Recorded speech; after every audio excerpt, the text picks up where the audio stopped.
Hi all, welcome to our channel turning PSC. അപ്പം നമ്മൾ ഇന്ന് പഠിക്കാനായിട്ട് പോകുന്നത് 9ാം ക്ലാസ്സിലെ ബയോളജിയുമായി ബന്ധപ്പെട്ട മറ്റൊരു SCRT ചാപ്റ്ററാണ് ആഹാരം അന്നപഥത്തിൽ. ചാപ്റ്ററിൻ്റെ പേരാണ് ആഹാരം അന്നപഥത്തിൽ. നമുക്ക് സ്റ്റാർട്ട് ചെയ്യാം. ആദ്യം തന്നെ ഇവിടെ കൊടുത്തിരിക്കുന്ന ഒരു പിക്ചറിൽ ഒരു കുട്ടി വായിക്കുന്നതാണല്ലേ. ആഹാരം സ്വയം നിർമ്മിച്ച് ഉപയോഗിക്കുന്ന സസ്യങ്ങൾക്ക് ദഹന വ്യവസ്ഥയില്ല. എങ്കിൽ പിന്നെ അവയിൽ നിന്ന് ആഹാരം സ്വീകരിക്കുന്ന നമുക്കെന്തിനാ ദഹന വ്യവസ്ഥ? അങ്ങനെ കുട്ടി ഒരു ക്വസ്റ്റ്യൻ ചോദിക്കുകയാണ്. അപ്പോൾ നമ്മൾ അതിനെപ്പറ്റിയൊക്കെയാണ് ഈ ചാപ്റ്ററിൽ ഡിസ്കസ് ചെയ്യാനായിട്ട് പോകുന്നത്.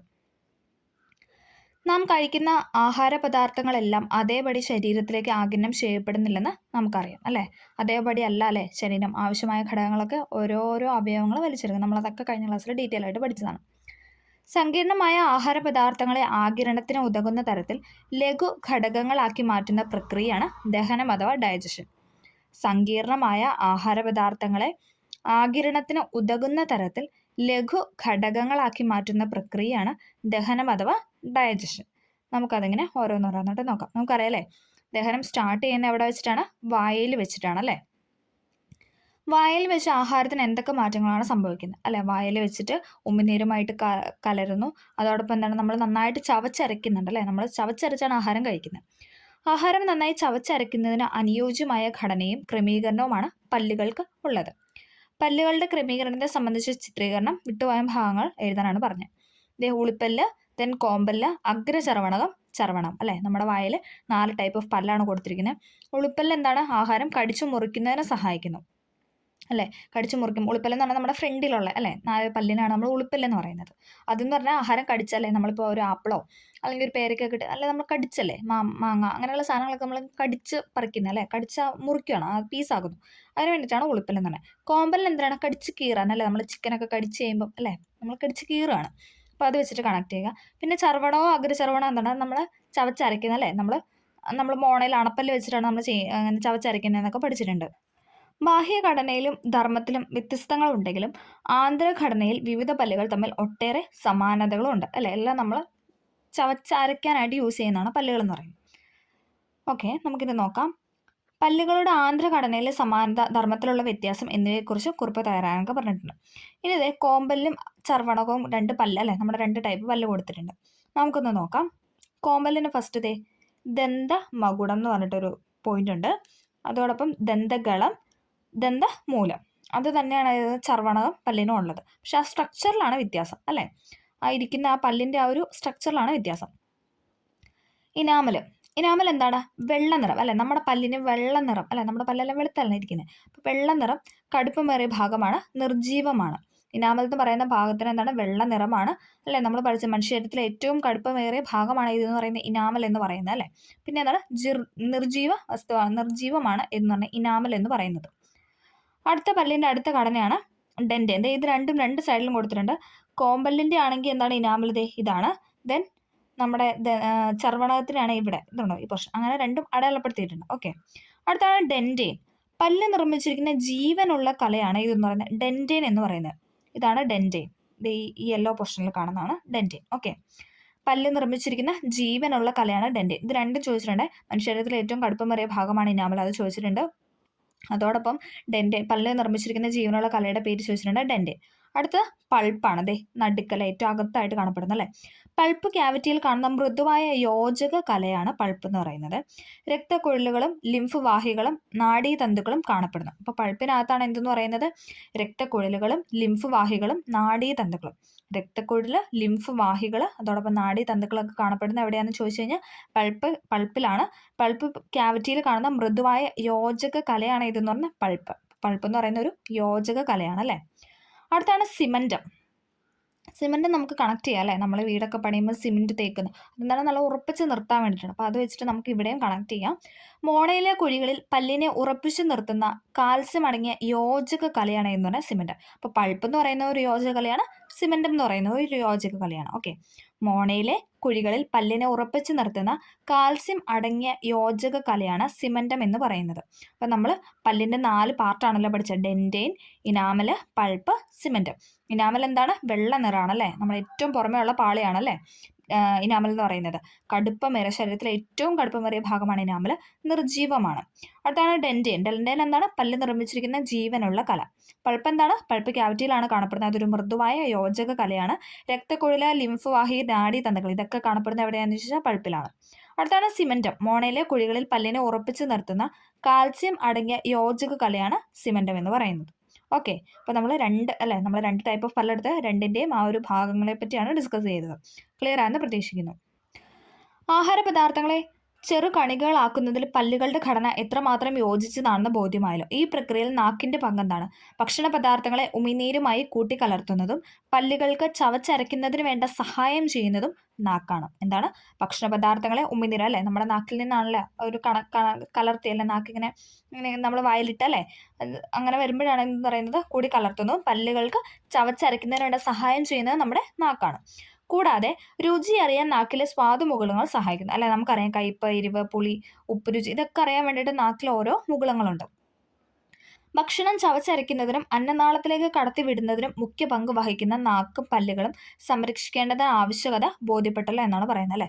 നമുക്ക് എന്താണ് നമ്മുടെ പല്ലും നാക്കും എല്ലാം ഉണ്ടെങ്കിൽ അല്ലേ, എല്ലാം വേണം അല്ലേ, എല്ലാം ഉണ്ടെങ്കിലാണ് ആ ഒരു നമ്മുടെ ഫുഡിൻ്റെ ആ ഒരു ഡൈജഷൻ എന്ന പ്രോസസ്സ് സ്റ്റാർട്ട് ചെയ്യാനായിട്ട് കഴിയുള്ളൂ എന്നാണ് പറഞ്ഞു വയ്ക്കുന്നത്.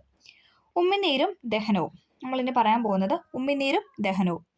രുചിയേറിയ ഭക്ഷണ പദാർത്ഥങ്ങളെക്കുറിച്ച് ആലോചിക്കുമ്പോൾ തന്നെ നമ്മുടെ വായിൽ വെള്ളം ഊറും അല്ലേ. നേരെ നമുക്കിപ്പോൾ എന്തെങ്കിലുമൊക്കെ നല്ല ടേസ്റ്റി ആയിട്ടുള്ള ഫുഡൊക്കെ കാണുമ്പോൾ അല്ലേ നമ്മുടെ നാവിൽ ഇങ്ങനെ വെള്ളം വരും അല്ലേ. കപ്പൽ ഓടിക്കാന്നൊക്കെ പറയുന്ന പോലെ വെള്ളം വരും. ഉമിനീരിൻ്റെ ഉൽപ്പാദനം നടക്കുന്നത് എവിടെയാണ്? ദഹന പ്രക്രിയയിൽ ഉമിനീരിന് എന്തെങ്കിലും പങ്കുണ്ടോ? ഊഹം കുറിക്കൂ എന്നാണ് പറയുന്നത്. 3 ജോഡി ഉമിനീർ ഗ്രന്ഥികളാണ് വായയിലുള്ളത്. 3 ജോഡി ഉമിനീർ ഗ്രന്ഥികളാണ് വായയിലുള്ളത്. ഉമിനീർ ഗ്രന്ഥികളിൽ നിന്ന് സ്രവിക്കുന്ന ഉമിനീരിൽ സലൈവറി അമിലേസ്, ലൈസോസൈം എന്നീ രാസാഗ്നികളും ശ്ലേഷ്മവും അടങ്ങിയിരിക്കുന്നു. നമ്മൾ കഴിഞ്ഞ ക്ലാസ്സിലെ ക്വസ്റ്റ്യൻ പേപ്പർ ഡിസ്കസ് ചെയ്തപ്പോൾ അതിനകത്ത് LICയുടെ ഒരു ക്വസ്റ്റ്യൻ ആയിരുന്നു ഏതെന്ന് പറയുന്നത് ഈ അല്ലേ, നമ്മുടെ ഉമിനീർ ഗ്രന്ഥികളിൽ സ്രവിക്കുന്ന ഉമിനീരിൽ അടങ്ങിയ ഒരു വസ്തു കൊണ്ട് ലൈസോസം ആയിരുന്നു നമ്മുടെ ഉത്തരം കൊടുത്തിരുന്നത് അല്ലേ. അപ്പോൾ ഇതെല്ലാം ഇമ്പോർട്ടൻ്റ് ആണ്. സലൈവറി അമിലേസ്, ലൈസോസൈം എന്നീ രാസാഗ്നികളും ശ്ലേഷ്മവും അടങ്ങിയിരിക്കുന്നു.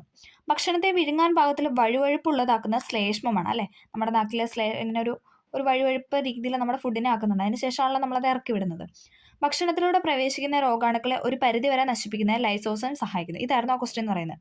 അതായത് രോഗാണുക്കളെയൊക്കെ നശിപ്പിക്കുന്ന നമ്മുടെ ഉമിനീരിലുള്ള ഇതിൻ്റെ പേരാണ് ചോദിച്ചത്, രാസാഗ്നിയുടെ പേരാണ് ചോദിച്ചത്. ലൈസോസൈമാണ്. ലൈസോസോമും ഉണ്ട്, മാറിപ്പോകരുത്, ലൈസോസൈമാണ്. എപ്പോഴും ഓർക്കുക, രോഗാണുക്കളെ നശിപ്പിക്കുന്നത് ലൈസോസൈമാണ്. Okay, lysozyme. സലൈവറി അമില നമ്മുടെ കണ്ണിലൊക്കെ ഉള്ളത് ലൈസോസൈമാണ്. പിന്നെ നമ്മുടെ മൂത്രത്തിലൊക്കെ അടങ്ങിയിട്ടുണ്ട് എന്തെന്ന് പറയുക ലൈസോസൈം. അപ്പോൾ അത് കണക്ട് ചെയ്യുക. ഈ രോഗാണുക്കളെ നശിപ്പിക്കുന്നത് ലൈസോസൈമാണ്. ഓക്കെ, എൻസൈം എന്ന് പറയുമ്പോൾ ഒരു സൈം അവിടെയുണ്ട്. അപ്പം മറ്റേതെന്താ ലൈസോസോമാണ്. അപ്പം എൻസൈം എന്ന് പറയുമ്പോൾ നമുക്ക് സൈം വെച്ചിട്ട് എൻഡ് ചെയ്യാൻ പാകത്തിന് ലൈസോസൈം കണക്ട് ചെയ്യുക. സലൈവറി അമിലേസ് അന്നജത്തെ ഭാഗികമായി മാൾട്ടോസ് എന്ന പഞ്ചസാരയാക്കുന്നു. PYQ. സലൈവറി അമിലേസ് എന്താണ്? അന്നജത്തെ ഭാഗികമായിട്ട് മാൾട്ടോസ് എന്ന പഞ്ചസാരയാക്കുന്നു. കറികളൊന്നും കൂടാതെ കുറച്ചു നേരം ചോറ് ചവച്ചരയ്ക്കുമ്പോൾ ചെറുതായ മധുരം അനുഭവപ്പെടും അല്ലേ. നമുക്കറിയാം, ഇപ്പം നമ്മൾ പച്ചച്ചോറ് അല്ലേ, കറികളൊന്നും ഇല്ലാതെ ഉപ്പ് പോലും ഒഴിക്കാതെ നമ്മൾ ചുമ്മാ ഒന്ന് കുറച്ച് നേരം ചവച്ചരച്ച് എന്താണ് ഓട്ടോമാറ്റിക്കലി അവിടെ ഒരു മധുരം വരുന്നുണ്ട്. ഓക്കെ, അപ്പം അതാണ് പറയുന്നത്. കറികളൊന്നും കൂടാതെ കുറച്ചു നേരം ചോറ് ചവച്ചരയ്ക്കുമ്പോൾ ചെറുതായ മധുരം അനുഭവപ്പെടുന്നതിന് പിന്നിലെ രസതന്ത്രം മനസ്സിലായല്ലോ. അതായത് നമ്മൾ ഇങ്ങനെ ചവച്ചരയ്ക്കുമ്പോൾ എന്താണ് ആ അന്നജത്തെ ഭാഗികമായിട്ട് മാൾട്ടോസ് എന്ന പഞ്ചസാരയാക്കുന്നത്. അതുകൊണ്ടാണ് അവിടെ ഒരു മധുരം നമുക്ക് ഫീൽ ചെയ്യുന്നത്. അപ്പോൾ അതാണ് പറഞ്ഞത്. അപ്പോൾ നമുക്കിനി അടുത്ത് നോക്കാം. ആഹാരം അന്നനാളത്തിലൂടെ. ഭാഗികമായി ദഹിച്ച ആഹാരം ഗ്രസനയിലൂടെ അന്നനാളത്തിൽ പ്രവേശിക്കുന്നു. ഗ്രസനയിൽ നിന്നാണ് ശ്വാസനാളം ആരംഭിക്കുന്നത് എന്ന് നിങ്ങൾ മനസ്സിലാക്കും. നമ്മൾ കഴിഞ്ഞ ക്ലാസ്സിൽ പഠിച്ചായിരുന്നു അല്ലേ. നമ്മുടെ ശ്വാസനാളം ആരംഭിക്കുന്ന എവിടെയാണ്? ഗ്രസനയിലാണ് അല്ലേ. നമ്മുടെ ആ ഒരു തൊണ്ടയിലുള്ള കുഴലും അല്ലേ, അതെന്ന് പറയുന്നത് സ്റ്റാർട്ട് ചെയ്യുന്ന ഗ്രസനയിലാണ്. നാം വിഴുങ്ങുന്ന ആഹാരം ശ്വാസനാളത്തിലേക്ക് കടക്കാതെ അന്നനാളത്തിലേക്ക് തന്നെ കൃത്യമായി പ്രവേശിക്കുന്നത് എങ്ങനെയാണ് എന്നാണ് നമ്മളിനി പറയാനായിട്ട് പോകുന്നത്. നോക്കിക്കേ, നമ്മുടെ വായയുടെ സ്ട്രക്ചറൊക്കെയാണ് കൊടുക്കുന്നത്. ആഹാരം വിഴുങ്ങുന്ന രീതി എന്ന് പറഞ്ഞിട്ടാണ് കൊടുത്തിരിക്കുന്നത്. നമുക്ക് നോക്കാം. നാക്ക് ഭക്ഷണത്തെ അണ്ണാക്കിൻ്റെ സഹായത്തോടെ അമർത്തി ഉരുളകളാക്കുന്നു അല്ലേ. അണ്ണാക്കിൻ്റെ സഹായത്തോടെ നമ്മൾ കഴിഞ്ഞ ക്ലാസ്സിൽ പറഞ്ഞാണല്ലേ. നാക്ക് ഭക്ഷണത്തെ എന്താണ് അണ്ണാക്കിൻ്റെ സഹായത്തോടെ അമർത്തി ഉരുളകൾ അല്ലേ, ഒരു ഉരുള പോലെ ആക്കുന്നു. ഇനി ചെറുനാക്ക് ഗ്രസനയിലേക്ക് തുറക്കുന്ന നാസ്വാഗഹ്വരത്തെ ഈ ഭാഗം അടയ്ക്കുന്നു അല്ലേ. നമ്മൾ പറയാറുണ്ട് അല്ലേ, മേലോട്ട് നോക്കി കഴിക്കും, നമ്മുടെ ശിരസിൽ കയറും എന്നൊക്കെ നമ്മൾ പറയാറുണ്ട്. അപ്പം അങ്ങനെ പോവാതിരിക്കാൻ അങ്ങനെ ഗ്രസനയിലേക്ക് തുറക്കുന്ന നാസ്വാഗഹ്വരത്തെ ഈ ഭാഗം അടയ്ക്കുന്നു. അപ്പം എന്താണ്, അത് നേരെ താഴേക്ക് കറക്റ്റായിട്ട് പോകാൻ വേണ്ടിയിട്ടാണ് അങ്ങനെ ചെയ്യുന്നത്. നാക്കിൻ്റെ പിൻഭാഗം ഭക്ഷണത്തെ ക്ലോമപിതാനത്തിന് മുകളിലൂടെ അന്നനാളത്തിലേക്ക് കടത്തിവിടുന്നു. ഈ ക്ലോമപിതാനം ചോദിച്ചിട്ടുണ്ട്, PYQ ആണ്. ഫയർ വുമൺ ആണോ അങ്ങനെ ഒരു ഏതോ ഒരു ക്വസ്റ്റ്യൻ പേപ്പർ കണ്ടിട്ടുണ്ട്. ക്ലോമപിതാനായിരുന്നു ഉത്തരം.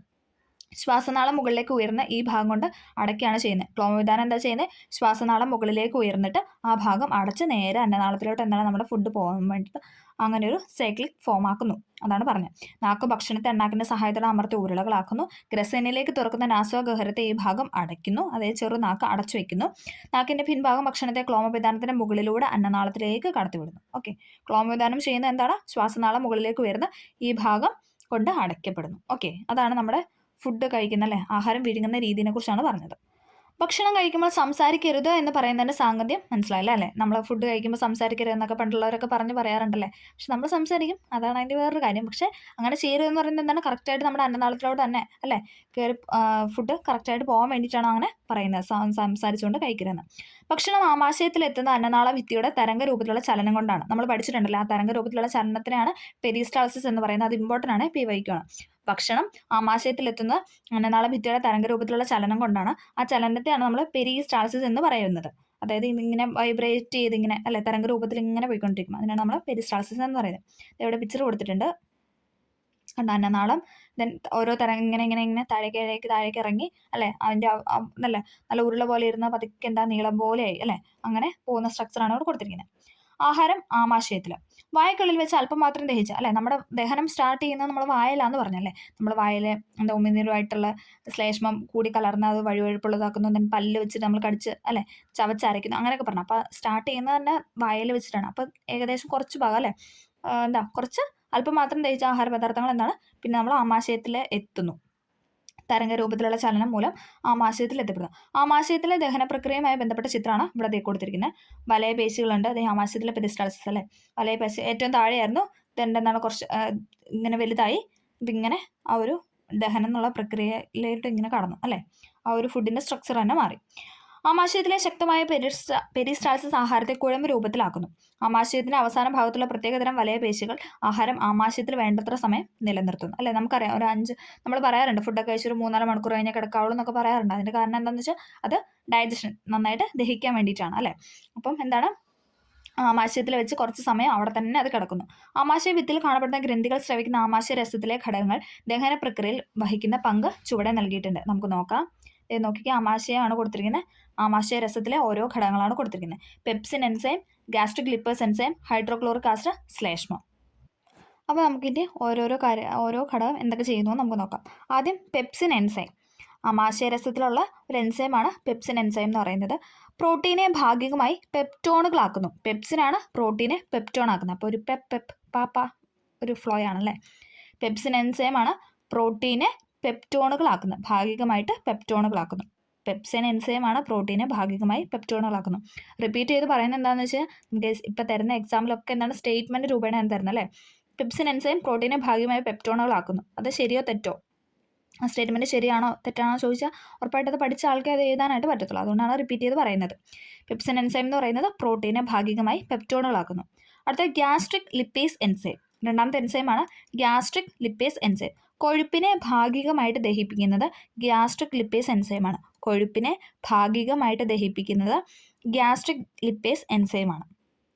അടുത്താണ് HCl. നമ്മൾ പഠിച്ചിട്ടുണ്ടല്ലേ, ഹൈഡ്രോക്ലോറിക് ആസിഡ്. ആമാശയത്തിലുള്ള ഹൈഡ്രോക്ലോറിക് ആസിഡ് അതെന്താണ്, ഭക്ഷണത്തിലെ രോഗാണുക്കളെ നശിപ്പിക്കുന്നു അല്ലേ. നമ്മുടെ ഫുഡിൽ എന്തെങ്കിലും രോഗം നമ്മൾ ഓൾറെഡി പറഞ്ഞു, വായിൽ വെച്ചിട്ട് ലൈസോസൈം വെച്ചിട്ട് ഇതൊക്കെ പോവും. അതോടൊപ്പം ഇനി എങ്ങാനും കുറച്ചും വേറെ ഉണ്ടെങ്കിൽ എന്താണ്, ഹൈഡ്രോക്ലോറിക് ആസിഡ് ഭക്ഷണത്തിലെ രോഗാണുക്കളെ നശിപ്പിക്കുന്നു. ആമാശയത്തിൽ നടക്കുന്ന ദഹന പ്രക്രിയയ്ക്ക് യോജിച്ച pH ക്രമപ്പെടുത്തുന്നു. അതാണ് നമ്മൾ പറയുന്നത് അല്ലേ. ചില സമയത്ത് നമ്മൾ പറയാറുണ്ട് അസിഡിറ്റി അല്ലേ. ആ ഒരു pH കൂടുകയോ കുറയുന്നോ ഒക്കെ വരുമ്പോഴുള്ള നമുക്ക് വയറിൽ തോന്നുന്ന ഒരു പ്രശ്നമാണ് എന്ന് പറഞ്ഞാൽ അസിഡിറ്റി എന്ന് പറയുന്നത്. അപ്പോൾ അത് നിലനിർത്താൻ വേണ്ടിയിട്ടാണ് എന്താണ് ഹൈഡ്രോക്ലോറിക് ആസിഡ് സഹായിക്കുന്നത്. ഭക്ഷണത്തിലെ രോഗാണുക്കളെ നശിപ്പിക്കുന്നു. ആമാശയത്തിൽ നടക്കുന്ന ദഹന പ്രക്രിയയ്ക്ക് യോജിച്ച pH ക്രമപ്പെടുത്തുന്നു. അടുത്താണ് ശ്ലേഷ്മം. ആമാശയ രസത്തിലും എന്താണ്, ശ്ലേഷ്മമുണ്ട്, ശ്ലേഷ്മരസമുണ്ട്. ദഹനരസങ്ങളുടെ പ്രവർത്തനങ്ങളിൽ നിന്ന് ആമാശയ ഭിത്തിയെ സംരക്ഷിക്കുന്നു. ദഹനരസങ്ങളുടെ പ്രവർത്തനത്തിൽ നിന്ന് ആമാശയ ഭിത്തിയെ സംരക്ഷിക്കുന്നു. ഭിത്തിയിലാണല്ലേ ഈ ശ്ലേഷ്മം കാണപ്പെടുന്നത്. അപ്പോൾ അത് വെച്ചിട്ട് കണക്ട് ചെയ്യുക. ദഹനരസങ്ങളുടെ പ്രവർത്തനങ്ങളിൽ നിന്ന് ആമാശയ ഭിത്തിയെ സംരക്ഷിക്കുന്നത് ശ്ലേഷ്മമാണ്. ഒന്നും കൂടെ പറയാം, ആമാശയ രസത്തിലെ 2 എൻസൈമാണ് എന്ന് പറഞ്ഞാൽ പെപ്സിൻ എൻസൈമും ഗ്യാസ്ട്രിക് ലിപ്പേസ് എൻസൈമും. അതിൽ പെപ്സിൻ എൻസൈം എന്ന് പറയുന്നത് പ്രോട്ടീനെ ഭാഗികമായി പെപ്റ്റോണുകളാക്കുന്നു. ഗ്യാസ്ട്രിക് ലിപ്പേസ് എൻസൈമാണ് കൊഴുപ്പിനെ ഭാഗികമായിട്ട് ദഹിപ്പിക്കുന്നത്. ഹൈഡ്രോക്ലോറിക് ആസിഡ് എന്താ ചെയ്യുന്നത്? ഭക്ഷണത്തിലെ രോഗാണുക്കളെ നശിപ്പിക്കുന്നു. അതോടൊപ്പം ആമാശയത്തിൽ നടക്കുന്ന ദഹന പ്രക്രിയയ്ക്ക് യോജിച്ച pH ക്രമപ്പെടുത്തുന്നു. ദെൻ ശ്ലേഷ്മമാണ് ദഹനരസങ്ങളുടെ പ്രവർത്തനങ്ങളിൽ നിന്ന് ആമാശയഭിത്തിയെ സംരക്ഷിക്കുന്നത്. ക്ലിയർ ആയെന്ന് പ്രതീക്ഷിക്കുന്നു. ഇനി ഇവിടെ ഒരു ബോക്സ് കൊടുത്തിട്ടുണ്ട്, ശരീരത്തിലെ ആസിഡ് ഫാക്ടറി. ആമാശയഭിത്തിയിലെ ഓക്സിൻറ്റിക് കോശങ്ങളാണ് ആമാശയരസത്തിലെ പ്രധാന ഘടകമായ ഹൈഡ്രോക്ലോറിക് ആസിഡ് നിർമ്മിക്കുന്നത്. എന്താണ്? ആമാശയഭിത്തിയിലെ ഓക്സിൻറ്റിക് കോശങ്ങളാണ് ആമാശയരസത്തിലെ പ്രധാന ഘടകങ്ങളായ ഹൈഡ്രോക്ലോറിക് ആസിഡ് നിർമ്മിക്കുന്നത്. അതിൻ്റെ pH മൂല്യം 1 മുതൽ 3 വരെയാണ്.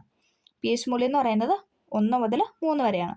ലോഹത്തെ വരെ ദ്രവിപ്പിക്കാൻ കഴിയുന്ന ഈ ആസിഡ് എന്തുകൊണ്ട് ആമാശയഭിത്തിയെ തകർക്കുന്നില്ല എന്ന ചോദ്യം പ്രസക്തമാണ്.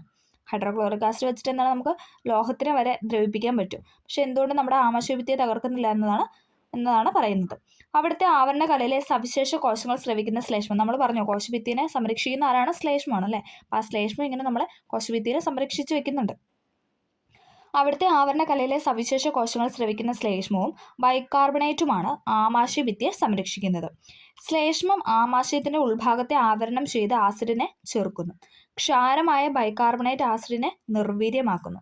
എന്നാൽ ചിലരിൽ ആസിഡിന്റെ ഉൽപ്പാദനം ക്രമാതീതമാകും. അപ്പോൾ സംരക്ഷണ സംവിധാനം പരാജയപ്പെടും. അസിഡിറ്റി ഒരു ആരോഗ്യ പ്രശ്നമാകും. അത് നീണ്ടു നിന്നാൽ ആമാശയ വ്രണമായിട്ട് മാറും അല്ലേ. അതായത് ഗ്യാസ്ട്രിക് അൾസർ അല്ലേ, അൾസർ എന്നൊക്കെ നമ്മൾ പറയുന്ന രീതിയിലോട്ട് മാറും. അത് കൂടി കഴിഞ്ഞാലാണ് പറഞ്ഞത്. അതുകൊണ്ട് തന്നെ ആ ഒരു pH ക്രമീകരിക്കുക എന്നതാണ് മെയിൻ ആയിട്ടുള്ള ധർമ്മം എന്ന് പറയുന്നത്. ഓക്കെ, അപ്പം അത്രയാണ് ആ ബോക്സിൽ കൊടുത്തിരിക്കുന്നത്. ഇനി അടുത്തത് ആഹാരം ചെറുകുടലിൽ. നമുക്കത് നോക്കാം. മനുഷ്യൻ്റെ ചെറുകുടലിന് 5 മുതൽ 6 മീറ്റർ വരെ നീളമുണ്ട്. നമ്മൾ പഠിച്ചായിരുന്നല്ലേ, 5 to 6 മീറ്റർ വരെയാണ് ചെറുകുടലിൻ്റെ നീളം എന്ന് പറയുന്നത്. അതിങ്ങനെ ചുറ്റിപ്പണഞ്ഞ് കിടക്കുകയാണ് അല്ലേ. ഉദരാശയത്തിൽ അനേകം മടക്കുകളായി ചുറ്റി വളഞ്ഞാണ് ചെറുകുടൽ കാണപ്പെടുന്നത്. തന്മൂലം ചെറുകുടലിലൂടെ ആഹാരം വളരെ സാവധാനം മാത്രമേ നീങ്ങുള്ളൂ അല്ലേ. അതിങ്ങനെ നിവർന്നല്ല കിടക്കുന്നല്ലേ. നിവർന്നിരുന്നാൽ നമ്മളെ ശരീരം മതിയാവോ? പോരാ. അതിങ്ങനെ ചുറ്റിപ്പണഞ്ഞാണ് നമ്മുടെ ആമാശയത്തിൽ കിടക്കുന്നത്. അതുകൊണ്ട് തന്നെ എന്താണ്, ഫുഡ് പതുക്കെ സാവധാനമേ അതിലൂടെ പാസ് ചെയ്യത്തുള്ളൂ. ആഹാരത്തിന്റെ ദഹനം പൂർത്തിയാകുന്നതും ആഗിരണം ആരംഭിക്കുന്നതും ചെറുകുടലിൽ വെച്ചാണ്. PYക്കാണ് ഇമ്പോർട്ടൻ്റ് ആണ്. ആഹാരത്തിന്റെ ദഹനം പൂർത്തിയാകുന്നത് ചോദിച്ചിട്ടുണ്ട്. അതോടൊപ്പം ആഹാരത്തിന് ആഗിരണം ആരംഭിക്കുന്നത് എവിടെ നിന്നാണ് ചോദിച്ചിട്ടുണ്ട്. 2 ക്വസ്റ്റ്യൻ ഒരേ ആൻസർ. ചെറുകുടലാണ് ആൻസർ. ആഹാരത്തിന്റെ ദഹനം പൂർത്തിയാകുന്നത്, ദഹനം സ്റ്റാർട്ട് ചെയ്യുന്ന വായിൽ വെച്ചിട്ട് പൂർത്തിയാകുന്നത് ചെറുകുടലിൽ വെച്ചിട്ട്. അതോടൊപ്പം ദഹനത്തിന് ആഗിരണം സ്റ്റാർട്ട് ചെയ്യുന്ന എവിടെയാണെന്ന് ചോദിച്ചാലും ചെറുകുടലാണ്. കുഴമ്പ് രൂപത്തിലായ ആഹാരം ആമാശയത്തിൽ നിന്ന് ചെറുകുടലിന്റെ ആദ്യ ഭാഗമായ പക്വാശയത്തിലേക്ക് കടക്കുന്നു. അപ്പം ചെറുകുടലിന്റെ ആദ്യ ഭാഗമാണ് എന്ന് പറഞ്ഞാൽ പക്വാശയം. PYക്കാണ്, അതും ചോദിച്ചിട്ടുണ്ട്. ചെറുകുടലിന്റെ ആദ്യ ഭാഗത്തിന്റെ പേരെന്താണ്? പക്വാശയം. അവിടേക്ക് കരള്, ആഗ്നേയഗ്രന്ഥി എന്നിവ ഉൽപ്പാദിപ്പിക്കുന്ന ദഹനരസങ്ങൾ ഒരു പൊതു കുഴലിലൂടെ എത്തിച്ചേരുന്നു. അപ്പം നമ്മുടെ കരളും പിന്നെ ആഗ്നേയഗ്രന്ഥിയൊക്കെ ഉൽപ്പാദിപ്പിക്കുന്ന ദഹനരസം എന്താണ്? പൊതുകുഴലിലൂടെ പക്വാശയത്തിലൂടെ ചെറുകുടലിലേക്ക് എത്തുന്നു. അവയിലെ എൻസൈമുകൾ ഭാഗികമായി ദഹിച്ച ആഹാര ഘടകങ്ങൾ പ്രവർത്തിച്ച് ദഹന പ്രക്രിയയിൽ ആക്കം കൂട്ടുന്നു. അതിൻ്റെ പിക്ചറാണ് ഇത് താഴെ കൊടുത്തിരിക്കുന്നത്. നമുക്ക് നോക്കാം. നോക്കിക്കേ, ഇതാണ് കരളും ആഗ്നേയഗ്രന്ഥിയും. കരളും കൊടുത്തിട്ടുണ്ട്, ആഗ്നേയഗ്രന്ഥിയും കൊടുത്തിട്ടുണ്ട്. ഈ റെഡ് കളറിൽ കാണുന്നതാണല്ലേ നമ്മുടെ കരളെന്ന് പറയുന്നത്. നമുക്ക് നോക്കാം. കരൾ ഉൽപ്പാദിപ്പിക്കുന്ന പിത്തരസത്തിൽ എൻസൈമുകളില്ല. PYക്കാണ്. ഇങ്ങനെ ചോദിച്ചിട്ടുണ്ട്, കരൾ ഉൽപ്പാദിപ്പിക്കുന്ന പിത്തരസത്തിൽ എൻസൈമുകൾ ഉണ്ട്. ശരിയാണോ? അല്ല അല്ലേ. എൻസൈമുകൾ ഇല്ല എന്നതാണ് ശരിയെന്ന് പറയുന്നത്. കൊഴുപ്പിനെ ചെറു കണികകളാക്കുകയും ഭക്ഷണത്തെ ക്ഷാരഗുണം അല്ലെ, ക്ഷാരഗുണം എന്ന് പറഞ്ഞാൽ എന്താ? ആസിഡിക്. ക്ഷാരഗുണമുള്ളതാക്കുകയും ചെയ്യുന്നതിലൂടെ അവ ദഹനത്തെ സഹായിക്കും. കരൾ ഉൽപ്പാദിപ്പിക്കുന്ന പിത്തരസത്തിൽ എന്താണ്? എൻസൈമുകളില്ല. കൊഴുപ്പിനെ ചെറു കണികകളാക്കുകയും ഭക്ഷണത്തെ ക്ഷാരഗുണമുള്ളതാക്കുകയും ചെയ്യുന്നതിലൂടെ എന്താണ്? ദഹനത്തെ സഹായിക്കുന്നു. കരൾ ഉൽപ്പാദിപ്പിക്കുന്ന പിത്തരസം പിത്താശയത്തിൽ സംഭരിക്കുന്നു. അതും ചോദിച്ചിട്ടുണ്ട്. കരൾ ഉൽപ്പാദിപ്പിക്കുന്ന പിത്തരസം എവിടെയാണ് സംഭരിക്കുന്നതെന്ന് ചോദിച്ചാൽ പിത്താശയത്തിലാണ്. പിത്തരസം പിത്താശയത്തിൽ സംഭരിക്കുന്നു. അതാണ് കരളിൻ്റെ ഫംഗ്ഷൻ എന്ന് പറയുന്നത്. അടുത്താണ് ആഗ്നേയഗ്രന്ഥി അഥവാ പാൻക്രിയാസ്. ആഗ്നേയഗ്രന്ഥിയുടെ ഇംഗ്ലീഷാണ് പാൻക്രിയാസ്. ആഗ്നേയരസം ഉൽപ്പാദിപ്പിക്കുന്നു. നമ്മൾ പറഞ്ഞു പിത്തരസം എന്നാണ് പിത്താശയത്തിൽ സംഭരിക്കുന്നത്. അപ്പോൾ കണക്ഷൻ എന്ന പോലെ ആഗ്നേയഗ്രന്ഥിയാണ് ആഗ്നേയരസം ഉൽപ്പാദിപ്പിക്കുന്നത്. പിത്തരസവും ആഗ്നേയരസവും ഒരു പൊതു കുഴലിലൂടെ പക്വാശയത്തിലേക്ക് തുറക്കുന്നു. അതാണല്ലോ നമ്മൾ പറഞ്ഞത്. അതായത് ചെറുകുടലിൻ്റെ ആദ്യത്തെ ഭാഗമാണ് എന്ന് പറഞ്ഞ പക്വാശയം. അപ്പോൾ അവിടേക്ക് തുറന്ന്, അതായത് ഒരു രണ്ടും കൂടെ വന്നിട്ട് ഒറ്റ കുഴലിലോട്ട് തുറന്നാണ് നമ്മുടെ ചെറുകുടലിലോട്ട് പോകുന്നത്. അപ്പോൾ എന്താണ്? പിത്തരസവും, അതായത് പിത്തരസം എന്ന് പറഞ്ഞാൽ കരൾ ഉൽപ്പാദിപ്പിക്കുന്നു, ആഗ്നേയഗ്രന്ഥിയാണ് ആഗ്നേയരസം ഉൽപ്പാദിപ്പിക്കുന്നത്. അത് രണ്ടും കൂടെ ഒരു പൊതു കുഴലിലൂടെ അല്ലേ, കോമൺ ആയിട്ടുള്ള കുഴലിലൂടെ എന്താണ്? പക്വാശയത്തിലേക്ക് തുറക്കുന്നു. പിത്തരസത്തിൽ എൻസൈമുകൾ ഇല്ലെങ്കിലും ദഹനപ്രക്രിയയിൽ അതിൻ്റെ പങ്കെന്ന് മനസ്സിലായല്ലോ. ആഗ്നേയരസത്തിലെ വിവിധ എൻസൈമുകൾ പോഷകങ്ങളെ ദഹനത്തിന് വിധേയമാക്കുന്നത് എങ്ങനെയെന്നാണ് ഫ്ലോ ചാർട്ട് കൊടുത്തിരിക്കുന്നത്. നോക്കിക്കേ, അന്നജത്തെ മാൾട്ടോസ് ആക്കി നമ്മൾ പറഞ്ഞായിരുന്നു വായിൽ വെച്ചിട്ടല്ലേ. അതെന്ന് പറഞ്ഞാൽ ആഗ്നേയരസത്തിലെ കാര്യമാണ് നമ്മളിപ്പോൾ പറയുന്നത്. അന്നജത്തിലെ ആഗ്നേയരസം എന്താണ്? പാൻക്രിയാറ്റിക് അമിലേസ് വഴി മാൾട്ടോസ് ആക്കുന്നു. അതായത് അന്നജത്തെ മാൾട്ടോസ് ആക്കുന്നത് പാൻക്രിയാറ്റിക് അമിലേസ് ആണ്. അന്നജത്തെ മാൾട്ടോസ് ആക്കുന്നത് പാൻക്രിയാറ്റിക് അമിലേസ്. പ്രോട്ടീനെ പെപ്റ്റൈഡ് ആക്കുന്ന ആരാ? ട്രിപ്സിനാണ്. പ്രോട്ടീനെ പെപ്റ്റൈഡ് ആക്കുന്നത് ട്രിപ്സിനാണ്. ഇത് ചോദിച്ചിട്ടുണ്ട്. ഈ 3 പോയിന്റും നമുക്കൊരു സ്റ്റേറ്റ്മെൻ്റ് ആയിട്ട് ചോദിച്ചിട്ടുണ്ട്. അതുകൊണ്ട് വിട്ട് കളയാനായിട്ട് പറ്റത്തില്ല. അന്നജത്തെ മാൾട്ടോസ് ആക്കുന്നത് പാൻക്രിയാറ്റിക് അമിലേസ്, പ്രോട്ടീനെ പെപ്റ്റൈഡ് ആക്കുന്നത് ട്രിപ്സിൻ. പ്രോട്ടീനെ പെപ്റ്റൈഡ് ആക്കുന്നത് ട്രിപ്സിന്. കൊഴുപ്പ് അഥവാ ഫാറ്റിന് എന്താണ്? ഫാറ്റി ആസിഡും ഗ്ലിസറോളും ആക്കും. അത് നമുക്ക് കണക്ട് ചെയ്യാം പാൻക്രിയാറ്റിക് ലിപ്പേസിന്. കൊഴുപ്പ് അഥവാ ഫാറ്റി ആസിഡും ഗ്ലിസറോൾ ആവുന്നത് പാൻക്രിയാറ്റിക് ലിപ്പേസ് എന്ന അഗ്നേയരസം മൂലമാണ്. ഓക്കെ. അപ്പം അന്നജത്തെ മാൾട്ടോസ് ആക്കുന്നത് പാൻക്രിയാറ്റിക് അമിലേസ്. പിന്നെന്താണ്? പ്രോട്ടീന് ഒന്നും കൂടെ പറയാം. അന്നജത്തെ മാൾട്ടോസ് ആക്കുന്നത് പാൻക്രിയാറ്റിക് അമിലേസ്, പ്രോട്ടീനെ പെപ്റ്റൈഡ് ആക്കുന്നത് ട്രിപ്സിൻ, കൊഴുപ്പിനെ ഫാറ്റി ആസിഡും ഗ്ലിസറോളും ആക്കുന്നത് പാൻക്രിയാറ്റിക് ലിപ്പേസ്. ഓക്കെ. പക്വാശയത്തിൽ നിന്ന് ആഹാരം മുന്നോട്ട് പോകുമ്പോൾ ചെറുകുടലിലെ ഗ്രന്ഥികൾ സ്രവിക്കുന്ന ആന്ത്രരസവുമായി കലരുന്നു. എന്താണ്? നമ്മൾ പറഞ്ഞു ചെറുകുടലിലെ സ്റ്റാർട്ടിങ് എന്ന് പറയുന്നത് എന്താണ്? പക്വാശയാണ്. അവിടുന്ന് ആഹാരം മുന്നോട്ടല്ലേ ചെറുകുടലിലോട്ട് പോകുന്നു. അപ്പോൾ എന്താണ്? അവിടുത്തെ ചെറുകുടലിലെ ഗ്രന്ഥികൾ സ്രവിക്കുന്ന ആന്ത്രരസവുമായിട്ട് ആ ഫുഡ് കലരുന്നു. അതിൽ വ്യത്യസ്ത എൻസൈമുകളുണ്ട്. അവയിൽ ചിലത് മാൾട്ടോസിനെയും പാലിലെ ധാന്യകമായ ലാക്ടോസിനെയും പാലിൽ അടങ്ങിയിരിക്കുന്നതാണ് എന്ന് പറഞ്ഞാൽ ലാക്ടോ എന്ന് കേൾക്കുമ്പോൾ നമുക്ക് പാല് കണക്ട് ചെയ്യാം അല്ലേ. അപ്പം അവയിൽ ചിലത് മാൾട്ടോസിനെയും അതോടൊപ്പം പാലിലെ ധാന്യകമായ ലാക്ടോസിനെയും പഞ്ചസാര സൂക്രോസിനെ ദഹിപ്പിച്ച് എന്തൊക്കെയാക്കുന്നു? Glucose, fructose, galactose. മാൾട്ടോസിനെയും അതോടൊപ്പം ലാക്ടോസിനെയും പഞ്ചസാര സൂക്രോസിനെയൊക്കെ എന്താണ്? ദഹിപ്പിച്ച് ഗ്ലൂക്കോസ്, ഫ്രക്ടോസ്, ഗാലക്ടോസ് എന്നീ ലഘു ഘടകങ്ങളാക്കി മാറ്റുന്നു. മറ്റൊരു വിഭാഗം എൻസൈമുകൾ, നമ്മൾ ഒരു വിഭാഗത്തിനായിട്ട് പറഞ്ഞത്, ഇനി അടുത്ത കുറച്ച് വിഭാഗങ്ങളുണ്ട്. മറ്റൊരു വിഭാഗം എൻസൈമുകൾ പെപ്റ്റൈഡുകളെ അമിനോ ആസിഡുകളാക്കി മാറ്റുന്നു. നമ്മൾ പറഞ്ഞു പ്രോട്ടീനെ പെപ്റ്റൈഡ് ആക്കുന്ന ട്രിപ്സിനാണ്. അപ്പോൾ ആ പെപ്റ്റൈഡിനെ എന്താണ്? നമ്മൾ അമിനോ ആസിഡാക്കി മാറ്റുന്നു. പക്വാശയത്തിൽ വെച്ച് തന്നെ കൊഴുപ്പിൻ്റെ ദഹനം ഏതാണ്ട് പൂർത്തീകരിക്കപ്പെടും. അതായത് ഫാറ്റ്, നമ്മൾ പറഞ്ഞു ഫാറ്റൊക്കെ എന്താണ്? അവിടെ വെച്ചെന്ന് ദഹിക്കും. ഓക്കെ. അത്രയാണ് അതിൽ പറയാനുള്ളത്. സങ്കീർണ ഘടനയുള്ള ധാന്യവും പ്രോട്ടീനും കൊഴുപ്പും ആഗിരണം ചെയ്യപ്പെടാൻ കഴിയും വിധം ലഘു ഘടകങ്ങളാക്കി മാറ്റുന്ന പ്രക്രിയയാണ് ദഹനമെന്ന് മനസ്സിലായല്ലോ. ദഹനത്തിന് വേണ്ടിയിട്ട് ജലം ദഹനത്തിന് വിധേയമാകാത്ത പോഷകങ്ങൾ ഏതൊക്കെയാണെന്ന് പറയുന്നത്. ജലം ഒന്നും വിധേയമാകത്തില്ല. അതോടൊപ്പം നമ്മൾ പറഞ്ഞു ഈ സെല്ലുലോസ് അഥവാ നാരടങ്ങിയ ഫുഡൊന്നും ദഹിക്കത്തില്ല എന്ന് നമ്മൾ പറയും അല്ലേ. അപ്പം അതൊക്കെ എന്താണ്? ദഹനത്തിന് വിധേയമാകാത്ത പോഷകങ്ങളാണ്. ഓക്കെ. ഇനി അടുത്ത ആഗിരണം ആരംഭിക്കുന്നു. അതാണ് നമ്മൾ പറയാൻ പോകുന്നത്. ആഗിരണം ആരംഭിക്കുന്നു. ലഘു പോഷക ഘടകങ്ങളുടെ ആഗിരണം ആരംഭിക്കുന്നത് ചെറുകുടലിൽ വെച്ചാണ്. നമ്മൾ പറഞ്ഞു പോഷക ഘടകങ്ങളുടെ ആഗിരണം സ്റ്റാർട്ട് ചെയ്യുന്ന ചെറുകുടലിൽ വെച്ചിട്ടാണ്. പിന്നെന്താണ്? ദഹനം പൂർത്തീകരിക്കുന്നത് എൻഡ് ചെയ്യുന്നത് എവിടെയാണ്? ചെറുകുടലിൽ വെച്ചിട്ടാണ് നമ്മൾ പറഞ്ഞത്. അതിന് ചെറുകുടലിലെ ഘടന എത്രമാത്രം യോജിച്ചതാണ്? ഇവിടെ ഒരു ചിത്രം കൊടുത്തിട്ടുണ്ട്, നോക്കിക്കേ. വില്ലസിന്റെ സ്ഥാനവും ഘടനയും. വില്ലസ് ആണ് ഇവിടെ കൊടുത്തിട്ടുള്ളത്. നമുക്ക് അതൊക്കെ എന്താണെന്നൊക്കെ നോക്കാം. ഇത് നോക്കിക്കേ, വില്ലസ്. ഓക്കെ. വില്ലസിന് എടുത്തതേ പിക്ചറാണ്. വില്ലസിന്റെ വലിയ സ്ട്രക്ചറാണ് ഇവിടെ കൊടുത്തിരിക്കുന്നത്. രക്തലോമികകളും ലാക്റ്റിയലും ഉണ്ട്. ഗ്ലൂക്കോസും ഫ്രക്ടോസും ഗാലക്ടോസും അമിനോ ആസിഡും രക്തത്തിലേക്ക് ആഗിരണം ചെയ്യപ്പെടുന്ന രക്തലോമികകളിലാണ്. നമ്മൾ പറഞ്ഞല്ലേ എന്താണ്? സൂക്രോസും ലാക്ടോസും ഒക്കെ നമ്മൾ പറഞ്ഞല്ലേ ഗ്ലൂക്കോസും ഫ്രക്ടോസും ഗാലക്ടോസും ആയിട്ടൊക്കെ മാറും. അതോടൊപ്പം അമിനോ ആസിഡ് ആയിട്ട് മാറുന്നുണ്ടെന്ന് പറഞ്ഞു. അതിൻ്റെയൊക്കെ ആഗിരണം ചെയ്യപ്പെടുന്ന എവിടെയാണ്? രക്തലോമികകളിലാണ് ഗ്ലൂക്കോസ്, ഫ്രക്ടോസ്, ഗാലക്ടോസ്, അമിനോ ആസിഡിൻ്റെ ആഗിരണം ചെയ്യപ്പെടുന്നത്. ഓക്കെ. അടുത്താണ് ലാക്റ്റിയൽ. ഫാറ്റി ആസിഡും ഗ്ലിസറോളും ലാക്റ്റിയൽക്കുള്ളിലെ ലിംഫിലേക്ക് ആഗിരണം ചെയ്യപ്പെടുന്നു. ഫാറ്റി ആസിഡും ഗ്ലിസറോളും എന്താ ചെയ്യുന്നത്? ലാക്റ്റിയയ്ക്കുള്ളിലെ ലിംഫ് വാഹിയിലോട്ട് എന്താണ്? ആഗിരണം ചെയ്യപ്പെടുന്നു. പിന്നെ ഇത് ധമനിയുടെ ശാഖ, ലിംഫ് വാഹി, നമ്മൾ പറഞ്ഞു ലിംഫ് വാഹിയിലോട്ട് ആഗിരണം ചെയ്യുന്നു. സിരയുടെ ശാഖ എന്നൊക്കെ പറഞ്ഞിട്ടാണ് ഇത് വില്ലസിൻ്റെ അടയാളപ്പെടുത്തി ഘടന കൊടുത്തിരിക്കുന്നത്. ഓക്കെ. വില്ലസിൻ്റെ അടുത്ത് ചെറിയൊരു പോർഷനാണ് നമ്മൾ ഈ പറഞ്ഞത്. രക്തലോമികളുണ്ട്, ലാക്റ്റിയലുണ്ട്. ചെറുകുടലിൻ്റെ ഭിത്തിയിൽ കാണുന്ന സൂക്ഷ്മങ്ങളായ വിരലുകൾ പോലുള്ള ഭാഗങ്ങളാണ് വില്ലസുകൾ. ഇമ്പോർട്ടൻ്റ് ആണ്. ചെറുകുടലിൻ്റെ ഭിത്തിയിൽ കാണുന്ന വിരലുകൾ പോലുള്ള ഭാഗമാണ് വില്ലസ്. അപ്പോൾ കണക്ട് ചെയ്യാനുള്ള വില്ലസ്. ഓക്കെ. ഇവ ചെറുകുടലിനകത്തെ പോഷകാഗിരണത്തിലുള്ള പ്രതല വിസ്തീർണം അനേകം മടങ്ങ് വർദ്ധിപ്പിക്കുന്നു. ഒറ്റനിര കോശങ്ങളാൽ ആവരണം ചെയ്യപ്പെട്ട വില്ലസുകളിൽ രക്തലോമികകളും ലിംഫ് ലോമികകളുമായ ലാക്റ്റിയലുകളും കാണപ്പെടുന്നു. ഒറ്റനിര കോശമാണ് എന്തെന്ന് പറയുന്നത്? വില്ലസുകളിൽ ആവരണം ചെയ്യപ്പെട്ടത്. ഒറ്റനിര കോശങ്ങളാൽ ആവരണം ചെയ്യപ്പെട്ട വില്ലസുകളിൽ രക്തലോമികകളും ലിംഫ് ലോമികകളും ആയ ലാക്റ്റികളും കാണപ്പെടുന്നു. ജലത്തിൽ ലയിക്കുന്ന ലഘുപോഷകങ്ങൾ രക്തത്തിലേക്ക് ആഗിരണം ചെയ്യപ്പെടുന്നു. ജലത്തിൽ ലയിക്കുന്ന നമുക്കറിയാം വിറ്റാമിൻസ് ബിയും സിയും ഒക്കെ എന്താണ് ജലത്തിലേക്കുന്നത്, അതൊക്കെ എന്താണ് രക്തത്തിലേക്ക് ആഗിരണം ചെയ്യപ്പെടുന്നത്. ഫാറ്റി ആസിഡും ഗ്ലിസറോളും രക്തത്തിലേക്ക് ആഗിരണം ചെയ്യപ്പെടാത്തത് എന്തുകൊണ്ടാണെന്ന് ഊഹിക്കാമല്ലോ. പോഷക ഘടകങ്ങളുടെയും ഏകദേശം 90% ജലത്തിൻ്റെയും ആഗിരണം നടക്കുന്നത് വില്ലസിലൂടെയാണ്. എന്താണ് പോഷക ഘടകങ്ങളുടെയും അതോടൊപ്പം ഏകദേശം 90% ജലത്തിൻ്റെ ആഗിരണം നടക്കുന്ന വില്ലസിലൂടെയാണ്. ലഘു പോഷക ഘടകങ്ങൾ രക്തത്തിലേക്കും ലിംഫിലേക്കും ആഗിരണം ചെയ്യുന്നത് രക്തലോമികകളുടെയും ലാക്റ്റിയലുകളുടെയും ഭിത്തിയിലൂടെയാണെന്ന് മനസ്സിലായല്ലോ, നമ്മളിപ്പോൾ പറഞ്ഞല്ലേ. ഭിത്തിയിലെ കോശങ്ങൾക്കും ഇതിൽ പങ്കുണ്ട്. കോശത്തിനകത്തേക്കും പുറത്തേക്കും തന്മാത്രകൾ കടന്നു പോകുന്നതിന് പിന്നിൽ ചില പ്രക്രിയകളുണ്ട്. സൂചകങ്ങളുടെ അടിസ്ഥാനത്തിൽ ചുവടെ കൊടുത്തിരിക്കുന്ന വിവരണം വിശകലനം ചെയ്യാനാണ് പറഞ്ഞത്. നോക്കിക്കേ, ആഗിരണത്തിന് പിന്നിൽ ഗാഢതാക്രമത്തിനനുസരിച്ചും ഗാഢതാക്രമത്തിനെതിരെയും ചെറുകുടലിൽ നിന്നും ലഘുഘടകങ്ങളുടെ ആഗിരണം നടക്കുന്നു.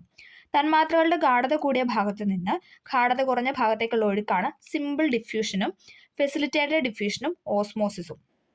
എന്താണ് തന്മാത്രകളുടെ ഗാഢത അല്ലെ, എപ്പോഴാണ് നമുക്കറിയാം കൂടിയ ഭാഗത്തു നിന്ന് കുറഞ്ഞ ഭാഗത്തോടെ പോകത്തുള്ളൂ. അപ്പോൾ അത് കണക്ട് ചെയ്യുക. തന്മാത്രകളുടെ ഗാഢത കൂടിയ ഭാഗത്തു നിന്ന് തന്മാത്രകളുടെ ഗാഢത കുറഞ്ഞ ഭാഗത്തേക്കുള്ള ഒഴുക്കാണ് സിമ്പിൾ ഡിഫ്യൂഷൻ, ഫെസിലിറ്റേറ്റഡ് ഡിഫ്യൂഷനും ഓസ്മോസിസ് എന്ന് പറയുന്നത്. ഗാഢതാക്രമത്തിന് അനുകൂലമായതിനാൽ ഈ പ്രക്രിയകൾക്ക് ഊർജ്ജം ആവശ്യമില്ല. ഇതിനെന്താണ് എനർജിയുടെ ആവശ്യമില്ല. സിമ്പിൾ ഡിഫ്യൂഷനും ഫെസിലിറ്റേറ്റഡ് ഡിഫ്യൂഷനും ഇവിടെ ഡിഫ്യൂഷനാണ് കൊടുത്തിരിക്കുന്നത്. ഓക്കെ, ഗാഢത എന്ത് കണ്ടോ, ഗാഢത കൂടുതലുള്ളിടത്തു നിന്ന് കുറവുള്ളിടത്തേക്ക് വന്നിരിക്കും. അങ്ങനെ എന്താണ് അത് തുല്യമാവുന്നു അല്ലേ. രണ്ടും സ്ഥലത്തേക്ക് എന്താ ഈ പിക്ചറിന് ഈ പിക്ചർ ഒന്ന് കണക്ട് ചെയ്ത് നോക്കിക്കേ. ഇവിടെ എന്താണ് കൂടുതലാണ് അല്ലേ, ഇവിടെ കുറവാണ്. ഇവിടെ രണ്ടും കൂടെ അത് തുല്യമാക്കി വെച്ചു. ഗാഢത കൂടിയ ഭാഗത്തു നിന്ന് കുറഞ്ഞ ഭാഗത്തേക്ക് തന്മാത്രകൾ ഒഴുകുന്നത് കണ്ടില്ലേ. ഏത് ഘട്ടം വരെ ഈ ഒഴുക്ക് തുടരുന്നു എന്ന് മനസ്സിലായി. അതായത് രണ്ടും തുല്യമാകുന്നത് വരെ എന്താണ് ഈ ഒഴുക്ക് അല്ലേ, കൂടുതൽ നിന്ന് കുറവിലോട്ട് ഒഴുകിക്കൊണ്ടേയിരിക്കും. ലാക്ടയിലേക്കുള്ള ഫാറ്റി ആസിഡിൻ്റെയും ഗ്ലിസറോളിൻ്റെയും ആഗിരണം നടക്കുന്ന സിമ്പിൾ ഡിഫ്യൂഷനിലൂടെയാണ്. ലാക്ടയിലേക്കുള്ള ലാക്ടയിൽ നമ്മൾ പറഞ്ഞു പാലിൻ്റെ ഒക്കെ ധാന്യമാണ് എന്ന് പറഞ്ഞാൽ ലാക്ടയിൽ എന്ന് പറയുന്നത്. അപ്പോൾ ലാക്ടയിലേക്കുള്ള ഫാറ്റി ആസിഡിൻ്റെയും ഗ്ലിസറോളിൻ്റെയും ആഗിരണം നടക്കുന്ന എവിടെയാണ് സിമ്പിൾ ഡിഫ്യൂഷൻ. അത് സിമ്പിളാന്ന് ഓർത്താൽ മതി. സിമ്പിൾ ഡിഫ്യൂഷനോടെ അർദ്ധതാരസ്തരം ഇല്ലാതെയും ഡിഫ്യൂഷൻ നടക്കാം. അർദ്ധതാരിസ്തരം ഇല്ലാതെയും എന്താണ് ഡിഫ്യൂഷൻ നടക്കാം. ഗന്ധം വ്യാപിക്കുന്നതും മഷി വെള്ളത്തിൽ പടർന്നും ഡിഫ്യൂഷനാണ് അല്ലെ. നമുക്കറിയാം, നമ്മളിപ്പം ഒരു ഒരു പാത്രത്തിൽ വെള്ളം എടുത്തു കഴിഞ്ഞാൽ ഒരു തുള്ളി മഷി കളത്തിൽ കഴിഞ്ഞാൽ ജസ്റ്റ് പെട്ടെന്ന് അത് പടരുന്നു, അത് വ്യാപിക്കുന്നു അല്ലേ. അതെന്താണ് ഡിഫ്യൂഷനാണ്. അതോടൊപ്പം എന്തെങ്കിലും ഒരു സ്മെല്ല് അല്ലെ, ഒരു ഓർഡർ, ഒരു പെർഫ്യൂമോ അല്ലെങ്കിൽ എന്തെങ്കിലും റൂം സ്പ്രേ അങ്ങനെ എന്തെങ്കിലുമൊക്കെ നമ്മൾ അടിക്കും, പെട്ടെന്ന് അത് വ്യാപിക്കുന്നു. അതെന്നൊക്കെ പറയുന്നത് എന്താണ് ഡിഫ്യൂഷനാണ്. ഓക്കെ, അത് തന്നെയാണ് ഇവിടെ പറഞ്ഞു വെക്കുന്നത്. ചില തന്മാത്രകളുടെ ഡിഫ്യൂഷൻ നടക്കുന്ന കോശസ്തരത്തിലെ പ്രോട്ടീൻ തന്മാത്രകളുടെ സഹായത്താലാണ്. ഇതാണ് ഫെസിലിറ്റേറ്റഡ് ഡിഫ്യൂഷൻ. അപ്പോൾ സിമ്പിൾ ഡിഫ്യൂഷൻ എന്തായിരുന്നു? ലാക്ടയിലേക്കുള്ള ഫാറ്റി ആസിഡും ഗ്ലിസറോളും ആഗിരണം ചെയ്യപ്പെടുന്ന എന്ന് പറയുന്നതാണ് സിമ്പിൾ ഡിഫ്യൂഷൻ. ഇനി ഫെസിലിറ്റേറ്റഡ് ഡിഫ്യൂഷൻ എന്ന് പറയുന്നത് ചില തന്മാത്രകളുടെ ഡിഫ്യൂഷൻ നടക്കുന്ന കോശസ്തരത്തിലെ പ്രോട്ടീൻ തന്മാത്രകളുടെ സഹായത്താലാണ്. പ്രോട്ടീൻ തന്മാത്രകളുടെ സഹായത്താൽ നടക്കുന്നതാണ് ഫെസിലിറ്റേറ്റഡ് ഡിഫ്യൂഷൻ. ഫാറ്റി ആസിഡിനെയും ഗ്ലിസറോളിനെ ആഗിരണം നടക്കുന്ന പ്രൊസീജിയറാണ് simple diffusion. Glucose, fructose, galactose, ചില അമിനോ ആസിഡുകൾ എന്നിവയുടെ രക്തലോമികളിലേക്കുള്ള ആഗിരണം നടക്കുന്നത് എന്താണ്? ഫെസിലിറ്റേറ്റഡ് ഡിഫ്യൂഷൻ വഴിയാണ്. ഓക്കെ, അടുത്താണ് ഓസ്മോസിസ്. ഓസ്മോസിസിലൂടെയാണ് ജലം ആഗിരണം ചെയ്യപ്പെടുന്നത്. ഗാഢത കൂടിയ ഭാഗത്തു നിന്ന് കുറഞ്ഞ ഭാഗത്തേക്ക് ഒരു അർദ്ധതാരസ്തരത്തിലൂടെയുള്ള ജലതന്മാത്രകളുടെ പ്രവാഹമാണ് ഓസ്മോസിസ് അല്ലേ. നമ്മൾ പറഞ്ഞു കൂടിയ നിന്ന് കുറഞ്ഞു വന്ന രണ്ടും തുല്യമാവുന്നു. ഈ ഗാഢതാക്രമത്തിന് അനുകൂലമാണെങ്കിലും ജലതന്മാത്രകൾ മാത്രം ബാധകമാണ്. ഇത് ഗാഢതാക്രമത്തിന് അനുകൂലമാണെങ്കിൽ എന്താണ് ജലതന്മാത്രകൾ മാത്രമാണ് ഈ ഓസ്മോസിസ് ബാധകമായിട്ടുള്ളത്. അടുത്താണ് ആക്റ്റീവ് ട്രാൻസ്പോർട്ട്. ചില സന്ദർഭങ്ങളിൽ ഗാഢതാക്രമത്തിന് വിപരീതമായും ആഗിരണം നടക്കാറുണ്ട്. ഗാഢത കുറഞ്ഞ ഭാഗത്തുനിന്ന് കൂടിയ ഭാഗത്തേക്ക് ഊർജ്ജം ഉപയോഗിച്ച് വാഹക പ്രോട്ടീനുകളുടെ സഹായത്താൽ തന്മാത്രകൾ ആഗിരണം ചെയ്യപ്പെടുന്നുണ്ട്. അതായത് തിരിച്ച് അല്ലെ, കുറഞ്ഞ ഭാഗത്തുനിന്ന് കൂടിയ ഭാഗത്തോട്ട്. ആക്റ്റീവ് ട്രാൻസ്പോർട്ട് എന്നാണ് ഇതറിയപ്പെടുന്നത്. അതായത് കുറഞ്ഞ ഭാഗത്തുനിന്ന് കൂടിയ ഭാഗത്തോട്ട് പോകുന്നതാണ് എന്തെന്ന് പറഞ്ഞാൽ ആക്റ്റീവ് ട്രാൻസ്പോർട്ട്. ചെറുകുടലിൽ ഗ്ലൂക്കോസ്, ലവണങ്ങൾ എന്നിവയുടെ ഗാഢത കുറയുമ്പോൾ ആക്റ്റീവ് ട്രാൻസ്പോർട്ടിലൂടെയാണ് ആഗിരണം നടക്കുന്നത്. ചെറുകുടലിൽ എന്താണ് നമ്മുടെ ലവണങ്ങളല്ലേ, ഗ്ലൂക്കോസ് ഒക്കെ കുറയും. അത് ഗാഢത കുറയുമ്പോൾ എന്താണ് കുറഞ്ഞ സ്ഥലത്ത് നിന്ന് കൂടിയ സ്ഥലത്തോട്ട് പോകുന്നു. അതാണ് ഇത് തന്നെ ആക്റ്റീവ് ട്രാൻസ്പോർട്ട് എന്ന് പറയുന്നത്. തന്മൂലം കോശത്തിന്റെ ആവശ്യത്തിനനുസരിച്ച് അല്പം പോലും നഷ്ടപ്പെടാതെ പരമാവധി ഗ്ലൂക്കോസ് ലവണങ്ങളും രക്തത്തിലേക്ക് കടക്കുന്നു. ഓക്കെ, അടുത്താണ് വൻകുടലിലേക്കും പുറത്തേക്കും. ഇപ്പം നമ്മൾ ചെറുകുടൽ വരെയുള്ള കാര്യമാണല്ലോ പറഞ്ഞു വെച്ചത്. ഇനി നമുക്ക് വൻകുടലിലോട്ട് പോകാം. വൻകുടലിലേക്കും പുറത്തേക്കും. പോഷക ഘടകങ്ങളുടെ ആഗിരണത്തിന് ശേഷമുള്ള ദഹനാവശിഷ്ടങ്ങൾ വൻകുടലിലേക്ക് നീങ്ങുന്നു. ചെറുകുടലിൽ വെച്ച് ആഗിരണം ചെയ്യപ്പെട്ട് കഴിഞ്ഞ ശേഷം അവശേഷിക്കുന്ന ഭൂരിഭാഗം ലവണങ്ങളും ജലവും വൻകുടലിൽ വെച്ച് ആഗിരണം ചെയ്യപ്പെടുന്നു. ചെറുകുടലിൽ വെച്ച് ആഗിരണം ചെയ്യപ്പെട്ടതിന് ശേഷം എന്താണ് വൻകുടലിൽ വെച്ചിട്ടത് ആഗിരണം ചെയ്യപ്പെടുന്നു. മനുഷ്യന്റെ വൻകുടലിൽ വസിക്കുന്ന ചില ബാക്ടീരിയകൾ വിറ്റാമിൻ കെ പോലുള്ള പദാർത്ഥങ്ങൾ ഉൽപ്പാദിപ്പിക്കുന്നുണ്ട് അല്ലെ. നമുക്കറിയാം വിറ്റാമിൻ കെ എന്താണ് നമ്മുടെ രക്തം കട്ട പിടിക്കാൻ വേണ്ടി സഹായിക്കുന്ന വിറ്റാമിൻ ആണെന്നൊക്കെ നമ്മൾ പഠിച്ചിട്ടുണ്ട് അല്ലേ. അപ്പോൾ എന്താണ് മനുഷ്യൻ്റെ വൻകുടലിൽ വസിക്കുന്ന ചില ബാക്ടീരിയകൾ എന്താണ് വിറ്റാമിൻ കെ പോലുള്ള പദാർത്ഥങ്ങൾ ഉൽപ്പാദിപ്പിക്കുന്നത്. ബാക്ടീരിയ ആണ് എന്താണ് നമ്മുടെ ശരീരം തന്നെയാണ് വിറ്റാമിൻ കെ ഉൽപ്പാദിപ്പിക്കുന്നത്. അപ്പോൾ എന്താണ് നമ്മുടെ ശരീരത്തിൽ വസിക്കുന്ന ചില ബാക്ടീരിയ ആണ് ഈ വിറ്റാമിൻ കെ ഉൽപ്പാദിപ്പിക്കുന്നത്. ഇവിടെ ആകിരണവും വൻകുടലിൽ വെച്ചാണ് നടക്കുന്നത്. തുടർന്ന് മലാശയത്തിൽ ശേഖരിക്കപ്പെടുന്ന ദഹനാവശിഷ്ടങ്ങൾ മലദ്വാരത്തിലൂടെ പുറന്തള്ളപ്പെടുന്നു. അന്നപഥത്തിൽ നടക്കുന്ന നിരവധി സങ്കീർണ്ണ പ്രവർത്തനങ്ങളിലൂടെയാണ് ദഹന പ്രക്രിയ പൂർണ്ണമാകുന്നത്. ഇതിന് 4 മുതൽ 5 മണിക്കൂർ വരെ സമയം ആവശ്യമാണ്. ഇതിനനുസൃതമായി വേണം ഭക്ഷണ സമയം ക്രമീകരിക്കാൻ. അതുകൊണ്ടാണ് നമ്മളെപ്പോഴും എന്താണ് നമ്മൾ നൈറ്റിൽ കഴിക്കുന്ന ഫുഡ് എപ്പോഴും നേരത്തെ അല്ലേ ഒരു 7 മണി 8 മണിക്കുള്ളിൽ കഴിക്കണമെന്ന് പറയുന്നത് എന്താണ് നമ്മൾ കിടക്കാറാവുന്നതല്ല ഒരു 10 to 11 സമയം ആകുമ്പോഴത്തേക്ക് അത് ദഹിക്കാൻ വേണ്ടിയിട്ടാണ് അങ്ങനെ പറയുന്നത്. ആരോഗ്യവും ഭക്ഷണവും തമ്മിലുള്ള ബന്ധത്തെക്കുറിച്ച് രൂപകൽപ്പന ചെയ്ത് ചുവരെഴുത്ത് ചുവടെ നൽകിയിരിക്കുന്നു. ചുവരെഴുത്തും കുട്ടിയുടെ പ്രതികരണം വിശകലനം ചെയ്ത് സെമിനാർ നടത്താനാണ് പറഞ്ഞിരിക്കുന്നത്. ദഹിക്കാത്ത നാരുകൾ ഭക്ഷണത്തിൽ ഉൾപ്പെടുത്തിയാൽ ദഹനക്കേടായിരിക്കില്ലേ ഫലം. ഭക്ഷണം നന്നായാൽ രോഗങ്ങൾ പമ്പ കടക്കും. നാരുകൾ ആഹാരത്തിൽ ആവശ്യ ഘടകം. ഫാസ്റ്റ് ഫുഡും ജങ്ക് ഫുഡും നന്നല്ല, രുചിയല്ല, ആരോഗ്യമാണ് മുഖ്യം. അതായത് അവിടെ കൊടുത്തിരുന്ന പോസ്റ്ററിൽ എന്താ പറഞ്ഞാൽ നാരുകൾ ആഹാരത്തിൽ ആവശ്യ ഘടകമാണെന്നാണ് പറഞ്ഞത്. പക്ഷെ കുട്ടി ആലോചിക്കുകയാണ് എന്തെന്ന് പറയുന്നത് നാരുകളൊന്നും നമ്മുടെ ശരീരത്തിൽ ദഹിക്കുന്നില്ലെന്നോ. പക്ഷെ നാരുകൾ എന്താന്ന് പറയുന്നത് ദഹിച്ചില്ലെങ്കിൽ നമ്മുടെ വൻകുടലിലും ചെറുകുടലിലുള്ള പ്രോസസ്സ് ഈസി ആക്കുന്ന ഒരു ഘടകമാണ് എന്ന് പറയുന്നത് നാരുകൾ എന്ന് പറയുന്നത്. അങ്ങനെ ഇതോടുകൂടി എന്താണ് ഈ ചാപ്റ്റർ കഴിഞ്ഞിട്ടുണ്ട്. നമ്മൾ ശരിക്കും എന്താണ് ദഹനമാണല്ലേ പറഞ്ഞത്. വായയിൽ തുടങ്ങി വൻകുടലിൽ അവസാനം അല്ലേ എല്ലാം കഴിഞ്ഞ് ചെറുകുടലിൽ അത് തീരുന്നു. അതിനുശേഷം അത് ആഗിരണം ചെയ്യപ്പെടുന്ന വൻകുടലിലേക്ക് ആഗിരണം ചെയ്യപ്പെടുന്നു എന്നൊക്കെയുള്ള പറഞ്ഞാൽ നമ്മൾ ഡീറ്റെയിൽ ആയിട്ടുള്ള കാര്യങ്ങളാണ് പറഞ്ഞു വെച്ചത്. അപ്പോൾ എല്ലാവർക്കും ഈ വീഡിയോ ഹെൽപ്ഫുൾ ആയെന്ന് വിചാരിക്കുന്നു. ഹെൽപ്ഫുൾ ആയെങ്കിൽ സബ്സ്ക്രൈബ് ചെയ്ത് ലൈക്ക് ചെയ്ത് സപ്പോർട്ട് ചെയ്യുക. ഡൗട്ടോ കാര്യങ്ങളോ ഉണ്ടെങ്കിൽ കമൻ്റായിട്ട് രേഖപ്പെടുത്താനും മറക്കണ്ട. അപ്പോൾ ഓക്കെ, താങ്ക്